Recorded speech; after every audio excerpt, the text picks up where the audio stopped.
በክርስቶስ ኢየሱስ ስለጸደቅን ከእግዚአብሔር ጋር ሰላም አለን። ሰላም ወርዷል። ይሄ ከእግዚአብሔር ጋር ሰላም የወረደበት ህይወት ደግሞ የቆምነው በክርስቶስ ኢየሱስ ሥራ ከጸጋ ጋር ስለተዋወቅን ነው። ከጸጋ ጋር የቆምነው። ስለዚህ እዚህ የቆምንበት ላይ ቆመን የእግዚአብሔርን ክብር ወደፊት እያየን ተስፋ እንሞላለን ይላል። ተስፋ እንሞላለን። ከዛ በጎን ደግሞ የሚሸነቁጠን የሆነ የሚጎነትለን ነገር አለ። ነገር ግን ምንም መከራ ከግራና ከቀኝ ቢተናኮለንም የእግዚአብሔርን ክብር ተስፋ እንደምናደርገው ሁሉ መከራውን እያየን አንተማ እኔን ለማጥራት ነው የመጣኸው፣ እኔን ወደ ንጽህና ልትመራኝ ነው የመጣኸው ብለን በሱ ራሱ ተስፋ እናደርጋለን። ከዛ አይናችንን እንተክላለን። ከዛ መከራው ትዕግስት ጽናት ደግሞ የተፈተነ ባህሪንና በእግዚአብሔር ፊት የተገለጠ ፕሩቭ የተደረገ ካራክተርን ይሰጠንና ከዛ በዛ መንገዳችን ዳግም ተስፋ እናደርጋለን።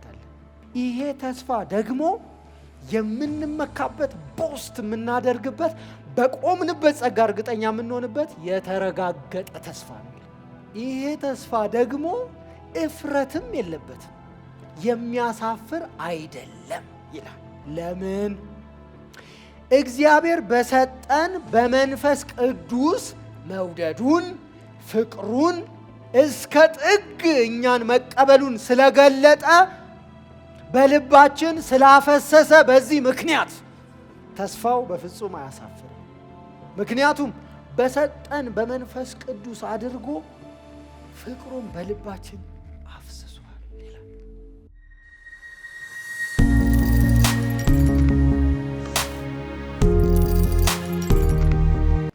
በክርስቶስ ኢየሱስ ስም እንደዚህ ያነባለሁ። ሮሜ ምዕራፍ 5 ከቁጥር 1 እስከ 5 እንግዲህ በእምነት ስለጸደቅን በጌታችን በኢየሱስ ክርስቶስ በኩል ከእግዚአብሔር ጋር ሰላም አለን። በእርሱም በኩል በክርስቶስ ኢየሱስ በኩል አሁን ወደ ቆምንበት ጸጋ በእምነት መግባት ችለናል።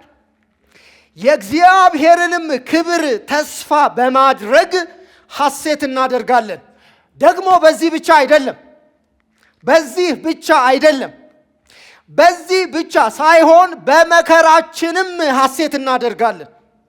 ምክንያቱም መከራ ትዕግስትን እንደሚያስገኝ እናውቃለን። ትዕግስት ጽናትን፣ ጽናት የተፈተነ ባህሪ ተስፋን፣ ይህም ተስፋ ለእፍረት አይዳርገንም። ይህ ተስፋ አያሳፍርም። እግዚአብሔር በሰጠን በመንፈስ ቅዱስ ፍቅሩ በልባችን አፍስሶልናልና። ሃሌሉያ። እግዚአብሔር ሆይ የተቀደሰውን ቅዱሱን ቃልህን ባርክልን፣ ለሕይወት ፍሬ ያለው አድርግልን፣ የረባ የሰባ እንዲሆን እርዳን። በሕይወት እንድንኖርበት ፍሬ እንድናፈራበት አንተን እንድናይ የቆምንበትንም ጸጋ አጥብቀን እንድናውቅ ትረዳን ዘንድ ተስፋችን ይልቁኑ እርግጠኛ እንደሆነ አምነን በዚያ መንገድ እንድንንቀሳቀስ መውጫ መግቢያችንን መሰማሪያችንን በቃልህ ላይ ታደርገው ዘንድ ጸለይን። በክርስቶስ ኢየሱስ ስም አሜን። የሮሜ መጽሐፍን ስናስብ ሁል ጊዜ ልባችን በሐሴት በደስታ ሪጆይስ የምናደርግበት የሚሞላበት ምክንያት ሌላ ነገር እንኳን ማሰብ እስካንችል ድረስ የዳንበትን ድነት ወዲያው ስለሚያስታውሰን በዚህ በጣም ሪጆይስ እናደርጋለን። ምዕራፍ 5 ከመድረሱ በፊት ብዙ ነገር ሆኗል እስከ ምዕራፍ 4 መጨረሻ። ለዚያም ነው እንግዲህ በሚል የሚቀጥለው ጸሐፊው ሐዋርያው ጳውሎስ እንግዲህ ሲል በዚህ ክፍል ከምዕራፍ 3 ቁጥር 21 እስከ ምዕራፍ 4 ቁጥር 25 የተነጋገርናቸው ነገሮች መሰረት ተደርገው እነሱን እንደ ማንጸሪያ ተጠቅመን እንቀጥላለን ይላል። እንግዲህ ይላል ምዕራፍ 5 ቁጥር 1 በእምነት ስለጸደቅን ብሎ ይጀምራል። እንዴ ሐዋርያው ጳውሎስ በእምነት ስለጸደቅን አለ? ለምን ይህንን የምንለው? ምዕራፍ 3 ቁጥር 10 ጀምሮ እስከ ቁጥር 12 እኮ ጻድቅ የለም አንድስ እንኳ ብሎን ነበር። ስለዚህ በዛ ማንጸሪያ ነው የምናየው፣ በዛ ሚረር ኢሜጅ ነው የምናነበው። ምዕራፍ 3 ቁጥር 10 ላይ እንደዚህ ይላል፣ እንዲህ ተብሎ እንደተጻፈ ጻድቅ ማንም የለም አንድስ እንኳ፣ አስተዋይ የለም እግዚአብሔርን የሚሻ አንድም እንኳ፣ ሁሉ ተሳስተዋል፣ በአንድነት የማይጠቅሙ ሆነዋል፣ የሚያደርግ በጎ የሚያደርግ ማንም የለም አንድም እንኳ ብሎ ጻድቅ የለም ብሎ ደምድሞ ነበር። የመጨረሻው ድምዳሜ ግን ይሄ አይደለም። ከዚህ ቁጥር በኋላ ሌላ የምስራች አለ።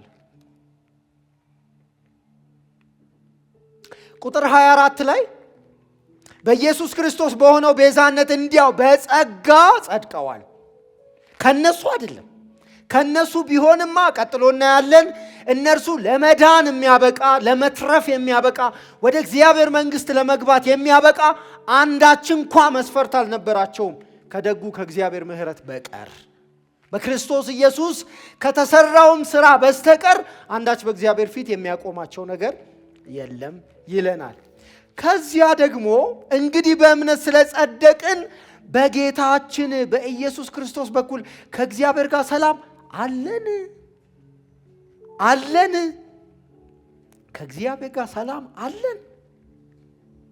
እኛ የእግዚአብሔር ጠላቶቹስ አልነበርንም ወይ? እንዴ ወደ ኋላ ንባብማ ሌላ ነገር ነበረ። ምዕራፍ 3 ቁጥር 13 ጉሮሯቸው የተከፈተ መቃብር ነው፣ አንደበታቸው ሽንገላን ያዘወትራል፣ በከንፈሮቻቸው የእባብ መርዝ አለ፣ አፋቸው ርግማን ምሬትን ሞልቶታል፣ እግራቸው ደም ለማፍሰስ ፈጣን ነው፣ በመንገዳቸው ጥፋትና ጉስቁልና ይገኛል፣ የሰላምንም መንገድ አያውቁም ይላል። ከዚህ ነው የመጣው ይሄ የምዕራፍ 5ቱ ጸዳቂ፣ የምዕራፍ 5ቱ ከእግዚአብሔር ጋር ሰላም ያገኘው የመጣው ከዚህ ነው። የሰላምንም መንገድ አያውቁም ይላል። ምዕራፍ 5 ግን ደርሶ በመሃል የሆነ ሆኗል ብለናል። በጌታችን በኢየሱስ ክርስቶስ በኩል ከእግዚአብሔር ጋር ሰላም አለን ይላል። ሃሌሉያ! ከእግዚአብሔር ጋር እርቅ ሆኗል። እርሱ ሲነሳ ጠላቶቹ ከሚበተኑለት እግዚአብሔር ጋር፣ በፊቱ ማንም ከማይቆም እግዚአብሔር ጋር፣ እርሱ በአዲስ ኪዳን እንኳን እሳት ነው ነበልባል ነው ከተባለ ከእግዚአብሔር ጋር፣ የሰው ልጅ ይልቁኑ ድኩማን የሆኑ ሰዎች ከእግዚአብሔር ጋር ሰላም ኖሯቸዋል። እግዚአብሔር ታርቆናል። አይገርምም? ግን እግዚአብሔር ታርቆናል፣ ከእግዚአብሔር ጋር ሰላም አለን ይላል። ቁጥር 2 በእርሱም በኩል አሁን ወደ ቆምንበት ጸጋ በእምነት መግባት ችለናል ይላል። አሁን እቺን ነገር በደንብ መፍታት ይኖርብናል። በእርሱም በክርስቶስ ኢየሱስ ግራመሩን ስናጠና በእርሱም የሚለው በክርስቶስ ኢየሱስ ስራ በኩል አሁን ወደ ቆምንበት ጸጋ በእምነት መግባት ችለናል ይላል። የሚገርማችሁ እቺ በእምነት መግባት ችለናል የሚለው ሐሳብ፣ ችለናል አክሰስ አግኝተናል የሚለው ሐሳብ በአንድ ትርጉም ኢንትሮዲውስድ ሆነናልና በእርሱ አሁን ነው አሁን ሳለ ወደ ቆምንበት ጸጋ ተዋውቀናል ይላል። አሁን እግዚአብሔር አለ፣ ዘላለማችንንማ ይዞታል። በእርሱ ስራ ምክንያት ላንወድቅ ቆመናል። ወዳልንበት ጸጋ በክርስቶስ ኢየሱስ ስራ ነው ሰላም። እኔ ኃጢአተኛ ነበርኩ፣ በአንተ ስራ ነው የጸደቅኩት። ጸጋ ሰላም አውቃለሁ። በእኔ ነው የምትዘልቀዋል፣ በእኔ ነው የምትቀጥለዋል። በእርሱ አሁን የቆምንበትን ጸጋ በእምነት ተዋውቀናል፣ ኢንትሮዲውስድ ሆነናል፣ እንደውም አክሰስ አግኝተናል። ይሄ የመጠቀምን ኢንጆይ የማድረግን በእርሱ የመኖርን አክሰስ ግራንት ተደርገናል። ለሰዎች ስልክ ድንገት ሰጥታችሁ ሊደውሉ ሲሉ ፓስወርዱ ሲሏችሁ አክሰስ እንዲያደርጉ ነው የምትሰጧቸው። አለበለዛ ስልክ ውስጥ ያለውን መደወያ መጠቀም አይችሉም። አሁን ወደ ቆምንበት ጸጋ ኢንትሮዲውስ የተደረግነው በእርሱ።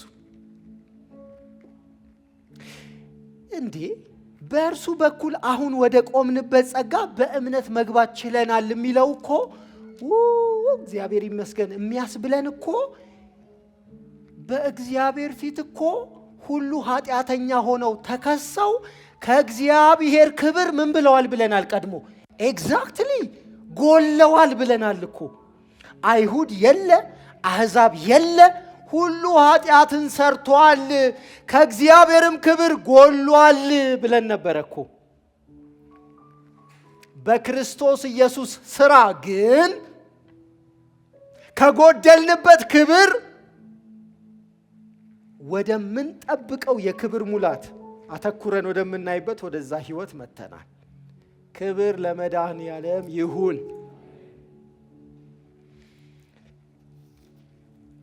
ምዕራፍ 3 ቁጥር 23 ምክንያቱም ሁሉ ኃጢአትን ሰርተዋል የእግዚአብሔርም ክብር ጎሏቸዋል ብሎን ነበር። ከዚህ ከጎደለን ክብር ነው በኢየሱስ ክርስቶስ በሆነው ቤዛነት እንዲያው ስለጸደቅን በደሙ በሆነልን ቤዛነት ምክንያት ክብርም አልነበረንም። አሁንማ ጭራሽ የክብሩ ሙላትም እንጠብቃለን። ወደ እግዚአብሔር ክብር የምንጠጋጋ ወደዛ የምንጠራ ሰዎችም አልነበርንም። እውነት ነው። ብዙ እንዳንጓደድ ጨለማ ነበርን እኛ ራሳችን ማለት ነው። መልእክታት እንደሚሉት በጨለማ መሆን አንድ መልክ አለው እኮ። ጨለማ ነበራችሁ እናንተ ራሳችሁ ይላል ሐዋርያው። ከዚያ ከክብር ከወደቅንበት ከወረድንበት ካልተገኘንበት መቀመቅ ስቦ ወደ ክብር አምጥቶን ቀጥሎ እንደተጠቀሰው ደግሞ የእግዚአብሔርን ክብር እንኳን ተስፋ በማድረግ ልባችን ሐሴት ያደርጋል። ጸሐፊው ይቀጥላል። የእግዚአብሔርንም ክብር ተስፋ በማድረግ ሐሴት እናደርጋለን ይላል። ሊመጣ ያለውን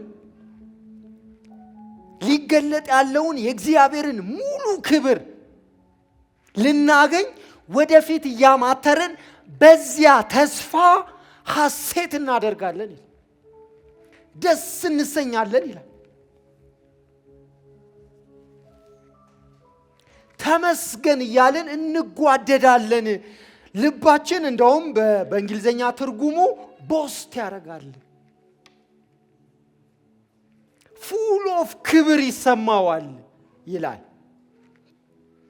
ከዛ ክብር ተስፋ ማድረግ መቼም ደስ የሚል ነገር፣ የእግዚአብሔርን ሙሉ ክብር ተስፋ ማድረግ፣ የእግዚአብሔርን ሙሉ ክብር ተስፋ በማድረጋችን ደግሞ ሐሴት ማድረግ እውነት ነው፣ ደስ የሚል ነገር ነው።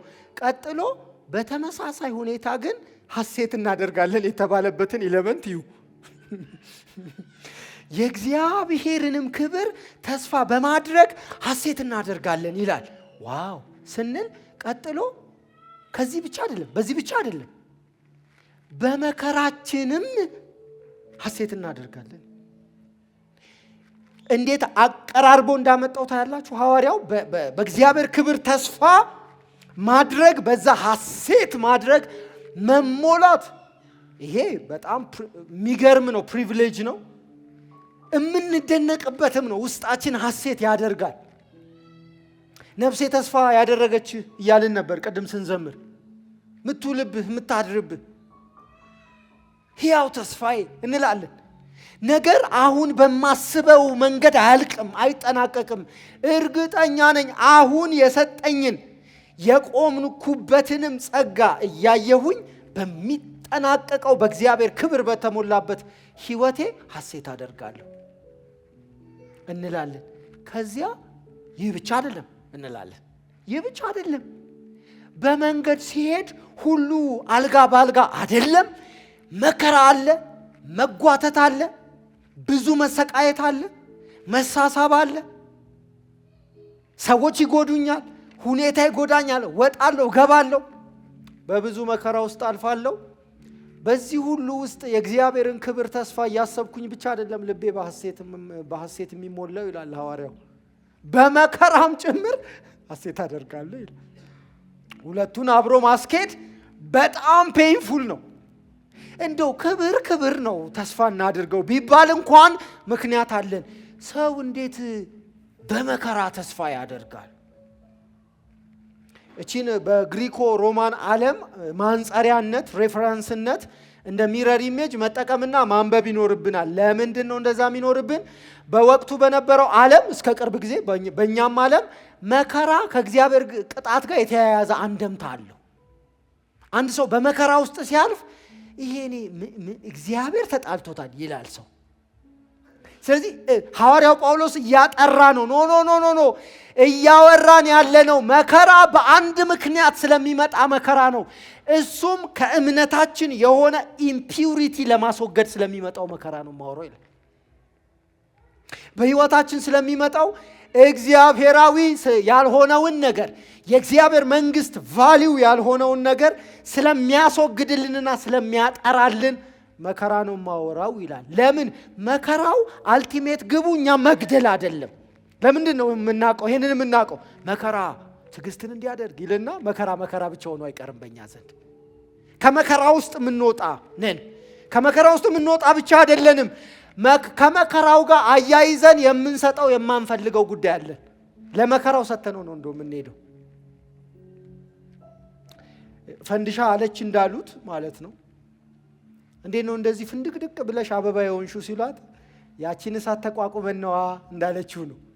ታታታታ ሲያረገን ተቋቁመን ነዋ እንዲፈካ ብለን የምታየን እንዳለችው ነው። ለክርስቲያን አሁንም ደግማለሁ፣ ለክርስቲያን መከራ መዓት አይደለም። ይሄ መዓት አይደለም። ይልቁኑ መከራ ከመከራነት ኢለመንት ባለፈ ትዕግስትን የተፈተነ ባህሪ ደግሞ ተስፋን መልሶ የሚያደርግበት የጉዞ መንገድ ነው። እሱን ለማብራራት ሞክራለሁ። ዘማሪው እንደዚህ ብሏል። እምነቴ ቢፈተን ስንቄ ነው ለነገ ነጥሬ ወጣለው ጌታ እንደፈቀደ ብሏል። ስለዚህ እምነታችን ሲፈተን በመንገዱ ጫፍ ላይ ጌታ እንደፈቀደ ውልውል ብለን እንገኛለን። ኢምፒውሪቲ ይወገዳል። ለምን? ያ የምንዘልቅበት ያኛው ዓለም እኮ ከኢምፒውሪቲም የጸዳ ነው። ወደዛ መጽዳት፣ ወደዛ ጥራት፣ ወደዛ ሪፋይን መደረግ እኮ ነው እየሄድን ያለ ነው አይደለም እንዴ? የስ ስለዚህ መግቢያ ላይ እንዳልኩት በክርስትናችን ተስፋ ስናደርግ ወይንም ተስፋን ስናስብ አንድ ወላጅ ከልጁ ሰወር ብሎ መኝታ ቤት ገብቶ ሲመለስ ልጅ የሚጨብጠውን እንደሚያጣ የብልጭ ድርግም ነው ወይንስ ትልቁን ፒክቸር እናያለን? ትልቁን ዘላለማዊ ዕቅድ እናያለን? አይ የለም፣ መኝታ ቤትም ቢገባ እዛኛውም ክፍል ቢገባ እዚሁ ቤት ነው ያለው ብለን እናስባለን። ከኛ ጋር ነው ብለን እናስባለን። ወሳኙ እሱ ነው። ሐዋርያው ጳውሎስ በዚህ ብቻ ሳይሆን በመከራችን እንኩራራለን፣ እንመካለን፣ እንደውም እንደሰታለን ይላል። የመጀመሪያው መከራ ትዕግስትን ያደርጋል። ለዚህ ምሳሌ የሚሆን አንድ ቪዲዮ አይታችሁ ይሆናል። ወረቀት ስለሌለኝ ይህንኑ ልጠቀም። እዚህ ጋር የተጻፈው ጽሑፍ ንዴትን እንዴት መቆጣጠር ይቻላል የሚል ይዟል እና ቀጥሎ ሊገልጽ ነው።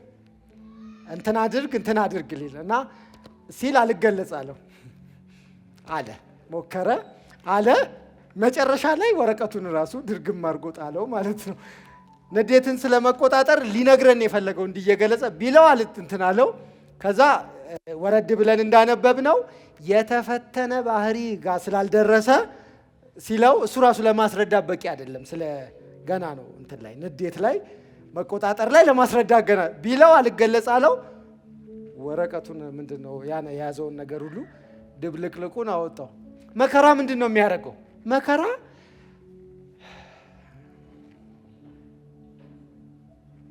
ማለት ያስተምራል።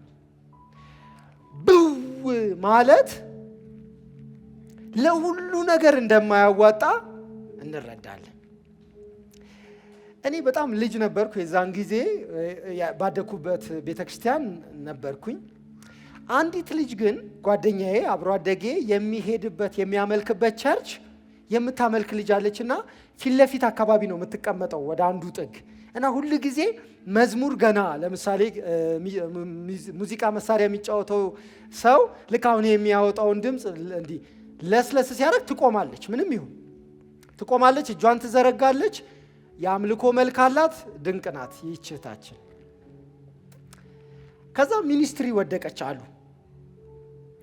ከሰው ነው የምንሰማው። ከዛ የመጀመሪያ ያለችው አሉ ጌታ ሆይ ላንተ ብዬ ፊት ለፊት ተቀምጬልህ ሙዚቃው እንኳን ሙሉ በሙሉ ሳይጫወት እየቆምኩልህ እጄን ዘርግቼ እያመለኩ ሚኒስትሪ ትጠለኛለህ አለች አሉ።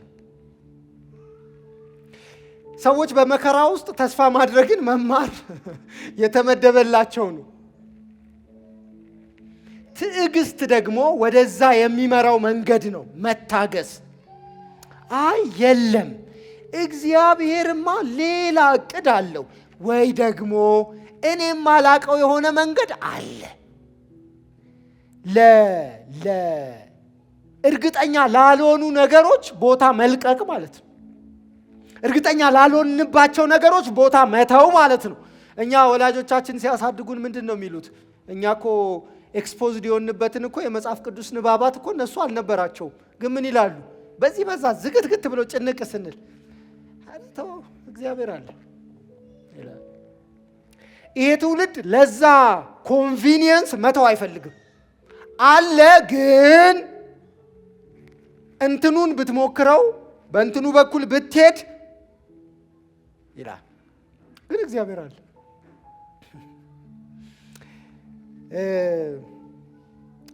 እግዚአብሔር መኖሩን የምታውቀው እስከ ዛሬ በህይወት የሆኑት ነገሮች አብዛኛው እሱ ያቀዳቸው ናቸው። አብዛኛው የምልበት ምክንያት ከዚህ በኋላ ነው የሚገባና በደንብ ያልገባንን እሱ እንዳቀዳቸው ጨምሮ ማለት ነው።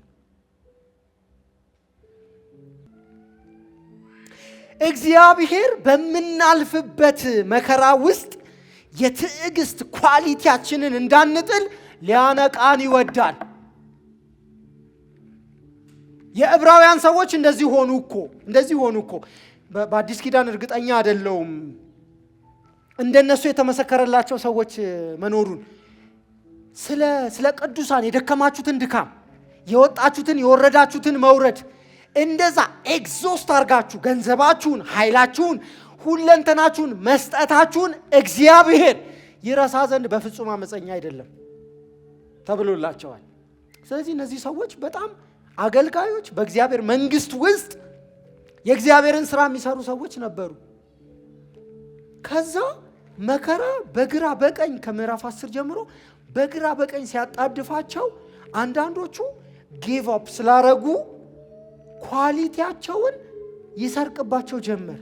ከዛ እንደዚህ አለ፣ ኖ ከጊዜው የተነሳ አስተማሪዎች ልትሆኑ ሲገባ ወደ መጀመሪያ ትምህርት ደግሞ ልንመለስ ግድ ሆኗል ይላል። ስለዚህ አደራ እነዚህን ኳሊቲዎቻችሁን እንዳትጥሉ ብሎ የእምነት አባቶቻቸውን ደግሞ በተርታ ይዘረዝርላቸዋል።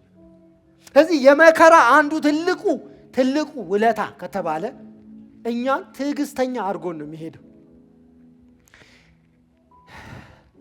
ብሎ መተውን አስለምዶ ነው የሚሄደው። እግዚአብሔር እኔ የማላቀው አንድ እቅድ አለው እንድንል ነው የሚያደርገን። አንዳንዶቻችን እኮ ቢዝነስ እንሞክራለን፣ ትዳራችንን ቀጥሎ ወደ ምን እናርገው እንላለን። አገር ስለመቀየር እናስባለን፣ ቢዝነስ ስለመቀየር እናስባለን። የነዚህ ልጆች ዕጣ ፈንታ ምን እንላለን። ቆይ አሁን ቀጥሎ የእግዚአብሔር እቅድ በህይወቴ ምንድነው እንላለን። የማናስብበትና የማንጨነቅበት ጉዳይ የለም። አንድ ብዙ ባንጨነቅባት ጥሩ የምትሆነው መንገድ ምንድነው? እግዚአብሔር መንገድ አለው የሚለውን ግን መተው አለብን። በሌላው በሙያችን፣ በኮንስትራክሽን፣ በኢኮኖሚክስ፣ በስታቲስቲክስ ምናምን አድርገን የሆኑ ነገሮችን ማስቀመጥ እንችላለን። በዛ መሃል ግን ለእግዚአብሔር የምንተዋት አንድ ቦታ አለች። እግዚአብሔር እቅድ አለው፣ እግዚአብሔር መንገድ አለው። ስለዚህ እታገላለሁ፣ ትዕግስት ደግሞ ምን ያደርጋል? ጽናትን አይደለ? ጽናት ምንድነው? ዛሬም ነገም ከነጎዲያም በዛው ሞመንተም መቆየት አይደለ? ትዕግስት የሚያደርገው ምንድነው? መጀመሪያ ታግሰናል። ቀጥሎ ሌላ ቻሌንጅ ሲመጣ አይ እቺን ቴስትማ አውቃታለሁ፣ ባለፈው ታግሼ አልፌያለሁ ይላል። አሁንም ይታገሳል። ስለዚህ በጽናት ይቀጥላል። መከራ ትዕግስት ደግሞ ለጽናት ያቀብለናል። ጽናት ምንድን ነው የሚያደርገው? የተፈተነ ባህሪ ባለቤት እንድንሆን ይረዳናል። የተፈተነ ምንድነው ባህሪ ባለቤት ማለት? በቋንቋው በተጻፈበት ቋንቋ ፕሩቭ የተደረገ ባህሪ ይላል። ቴስት ተደርጎ ፕሩቭ የተደረገ ባህሪ፣ እርግጠኛ የሚኮንበት ባህሪ ማለት ነው ይሄ። እኛ እንኳን በሰዎች መካከል ስንኖር ምን እንላለን? አይ እሱን ነገር አትስተው፣ እሱ እንኳን ብዙ ትዕግስተኛ አይደለም፣ ስለዚህ ያበላሽብሃል ይላል ሰው። ለምን? በዛ ጉዳይ የተፈተነ ባህሪ የለውም ያ ሰው። ተማምነ የምትሰጠው አይደለም ያ ሰው። አይ እሱ እንትን ይላል፣ ይንቀዠቀዣል፣ ይኸው መሀል መንገድ ላይ ቁጭ አድርጎልህ ነው የሚሄደው እንላለን። ለምንድን ነው የምንለው? ነገር በስርዓት ከአንድ ቦታ ወደ አንድ ቦታ በማድረስ የተፈተነ ማንነት የለውም እያለን፣ ተፈትኖ በግልጥ የታየ ማንነት የለውም እያለን። ጽናት ግን የሚያደርገው ምንድን ነው? ጽናት የኮንሲስተንሲ ጉዳይ ስለሆነ ሁል ጊዜ ሆነ ብሎ መዝለቅ ስለሆነ፣ በዚያ መስመር መዝለቅ ስለሆነ አንድ ሰው በዛ ባህሪ ይታወቅበታል። ከዚህ የተነሳ አይ በዚህ ጉዳይ እንኳን የተፈተነ ባህሪ አለው፣ በዚህ ጉዳይ እንኳን ፕሩቭን የሆነ ባህሪ አለው ብለን እንተማመንበታል። ከዛ ይህ የተፈተነ ባህሪ መልሶ ተስፋ እንድናደርግ ያደርጋል። ለምን? ከመጀመሪያው ከመከራው ጀምሮ እስከ ተፈተነበት ማንነት ድረስ ሲደርስ የመጣበትን መንገድ ስለሚያውቅ ኖ ተስፋ ባደርግ ይሻላል ይላል። ለምን? መከራው ትዕግስት ጽናት ደግሞ እንደዚህ በእግዚአብሔር ዘንድ ተፈትኖ ያለፈ ባህሪን እንደሚያስገኝልኝ ስለማውቅ አሁንም ተስፋ አደርጋለሁ ይላል።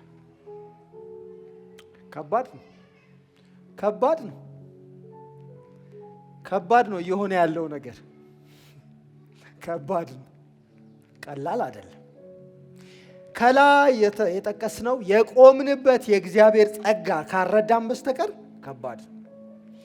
በሕይወታችሁ እንደዚህ ሆናችሁ ታውቃላችሁ? አንድ ነገር ጠብቃችሁ ከዛ ለ13ኛ ጊዜ ጠብቃችሁ አይ ስትሉ ሆኖ ያውቃል?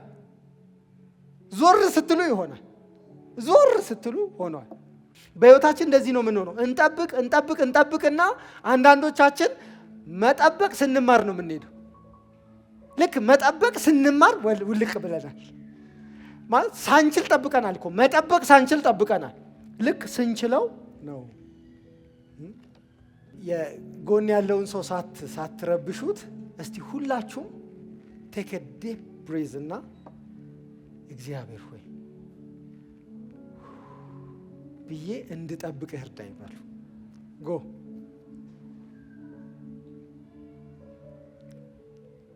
የሆነ ቀጥላለሁ የለም እሄዳለሁ እንድንል የሆነ ነቅላችሁ ሩጡ ሲለን የለም ጌታ ሆይ ጠብቃለሁ። ጌታ ይርዳን። ስለዚህ ሐዋርያው እንደዚህ ይላል፣ በክርስቶስ ኢየሱስ ስለጸደቅን ከእግዚአብሔር ጋር ሰላም አለን። ሰላም ወርዷል። ይሄ ከእግዚአብሔር ጋር ሰላም የወረደበት ህይወት ደግሞ የቆምነው በክርስቶስ ኢየሱስ ስራ ከጸጋ ጋር ስለተዋወቅን ነው። የቆምነው። ስለዚህ እዚህ የቆምንበት ላይ ቆመን የእግዚአብሔርን ክብር ወደፊት እያየን ተስፋ እንሞላለን። ከዛ በጎን ደግሞ የሚሸነቁጠን የሆነ የሚጎነትለን ነገር አለ። ነገር ግን ምንም መከራ ከግራና ከቀኝ ቢተናኮለንም የእግዚአብሔርን ክብር ተስፋ እንደምናደርገው ሁሉ መከራውን እያየን አንተማ እኔን ለማጥራት ነው የመጣኸው፣ እኔን ወደ ንጽህና ልትመራኝ ነው የመጣኸው ብለን በሱ ራሱ ተስፋ እናደርጋለን። ከዛ አይናችንን እንተክላለን።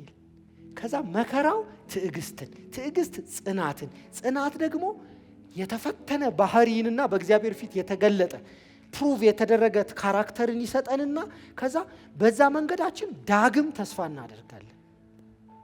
ስለዚህ የተስፋውን ጉዞ እንቀጥላለን። ይሄ ተስፋ ደግሞ የምንመካበት ቦስት የምናደርግበት በቆምንበት ጸጋ እርግጠኛ የምንሆንበት የተረጋገጠ ተስፋ ነው ይላል። ይሄ ተስፋ ደግሞ እፍረትም የለበትም፣ የሚያሳፍር አይደለም ይላል። ይህም ተስፋ ለእፍረት አይዳርገንም፣ እንድናፍር አያደርገንም ይላል። በስተመጨረሻ በፍጹም አናፍርም ይላል። በፍጹም አናፍርም ይላል። ለምን? እግዚአብሔር በሰጠን በመንፈስ ቅዱስ መውደዱን ፍቅሩን እስከ ጥግ እኛን መቀበሉን ስለገለጠ በልባችን ስላፈሰሰ በዚህ ምክንያት ተስፋው በፍጹም አያሳፍርም። ምክንያቱም በሰጠን በመንፈስ ቅዱስ አድርጎ ፍቅሩን በልባችን አፍስሷል ይላል። ስለዚህ እንደዚህ እናደርጋለን። እንቆማለን በተሰጠን ጸጋ ኢንትሮዲውስድ በሆነው አክሰስ ባገኘንበት በተዋወቅነው ጸጋ ላይ እንቆማለን፣ እንበረታለን፣ እግዚአብሔርን ተስፋ እናደርጋለን። ከዛ መከራ እያለቀለቀ እያጠበ ያደርሰን ይሆናታል እንጂ አያጠፋን፣ መንገድ አያስቀረን። አንዳንዶቻችሁ እኮ ያው በእሳት ውስጥ ያለፋችሁ አትመስሉ። የሆነ ሳውና ስቲም ምናምን ቆይታችሁ የመጣችሁ ነው የምትመስሉት። ውልውል ብላችሁ ትመጣላችሁ። የሚያውቀው በቅርብ ያዋያችሁት ሰው ብቻ ነው። የነ ቫኬሽን ነበርክ ምናምን ሊል ይችላል። አንዳንድ ሰው ሲያይ የት ነበርክ ምናምን፣ እንደ ፈንድሿ እናቴ ተቋቁመን እንጂ። አንድም እኮ እንደ ፈንድሿ በእርግጥ እሳቱ ከስር ሲያግለበልበን እዚህም እዛም እንዳንበተን እንደው እንደ ድስቱ ክዳን ከድኖን እንጂ እዛው እኔ አንዳንዶቻችን እኮ ለነጋሪም እኮ የለንም ፓፓፓፓፓ ብለን ነበር። አቤት እግዚአብሔር ደግ ነው። እግዚአብሔር ደግ ነው። አንተ እንደሆነ ልገለኝ ነው የመጣኸው ይላል አንዳንድ ሰው። 2 ፍሬ መከራ ሲደርስበት ይኸውልህ ምናምን ይላል። 2 ፍሬ መከራ እግዚአብሔርማ ከኔ ጋር ልዩ ጸባይ ነው ምናምን የሚሉ ሰዎች አሉ። እግዚአብሔር ካንተ ጋር ጸብ ራሱ ቢገጥም ታውቃለህ፣ አይነካህም። የሀገራችን ሰው እንደሚለው ማለት ነው፣ እግዚአብሔር ሲጣላ አርጩሜ አይቆርጥም ያደርገዋል እንጂ ነገርህ እንዳይጥም ይላል። ሲጣላህ ራሱ ይተውሃል። እግዚአብሔር የተዋቸው ሰዎች በእምብርክክ እየዳሁ እግዚአብሔር ጋር መድረስ አልቻሉ። አንተኛ እኮ ምህረት በስቶልን ነው። እግዚአብሔር ታርቆን እኮ ነው። ከእግዚአብሔር ጋር እኮ ሰላም ወርዶ እኮ ነው። አንተ ምን በላው እኮ ተስማማን፣ ተኝተን እኮ ተነሳን። እንዴ ይሄማ አጥፊ መከራ ነው ብለን እኮ እግዚአብሔር እኮ ሽልም ድግፍ ፍቅፍ አድርጎን እኮ ይኸው እዚህ ያለን። አንዳንዶቻችን እኮ መከራችን ላይ ራሱ እኮ ፎከርንበት መልሰን። አንዳንዶቻችንማ መከራው ራሱ ቢደገም አንፈራም አለን እኮ። ባጣ አይጨንቀኝም አለን፣ በእርሱ ኩራራለሁ አለን እኮ። በቃ በእግዚአብሔር ልባችንን ሙሉ አደረግን። ተስፋችን ከዚህ የተነሳ እርግጠኛ ነው። ሁለቴ እንኳን ደህና ፊት ባሳየን ሰው እንኳን ተስፋ አድርገን የለ እንዴ? ኢትስ ኦኬ ላለን ሰው እንኳን እኮ የተስፋ ሁለንተናችንን እኮ ሰጥተነዋል አይደለም ለእግዚአብሔር።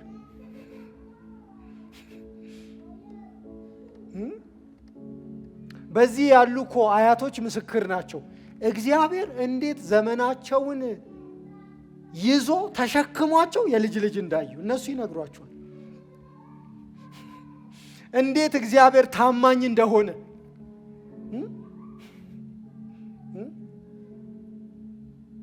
ሁላችሁ ምስክር ናችሁ።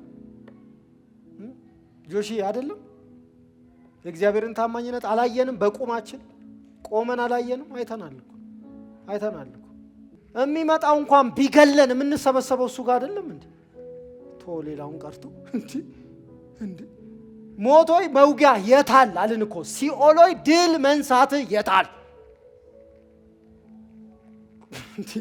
ሞት እኮ መውጊያ ይዞ ሲመጣ ቢገለን እንኳን ከደጉ ጌታ ጋር ሊያገናኘን ሆነ አትልም? ከዛ ድል መንሳቱ ኦርኬስትራውን ባንዱን ሰካክቶ ሊመታ አታሞ ሊደልቅ ሲል እግዚአብሔር ፓወሩን አምፕለግ አረገበታ። ሊደልቅ ሲል ማለት ነው። ከነ ባዶ ዕቃው ይንኮሻኮሻታል እንጂ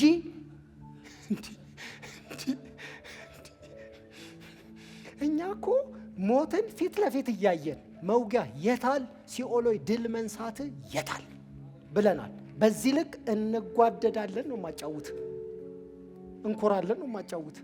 ሰው ላይ አንኮራም እንጂ በደንብ ነው የምንተማመነው። በዚህም እግዚአብሔርን እንደዚህ ይዘን ጨብጠን ምናቅ ሰዎች ነው። ሰው ሁሉ በፍጹም ማስተዋል እንዲዘምርና እንዲጸልይ ጋብዛለሁ። ነፍሴ ተስፋ ያደረገች ብትውልብ ምታድርብ አንተ ሕያው ተስፋዬ እንላለን።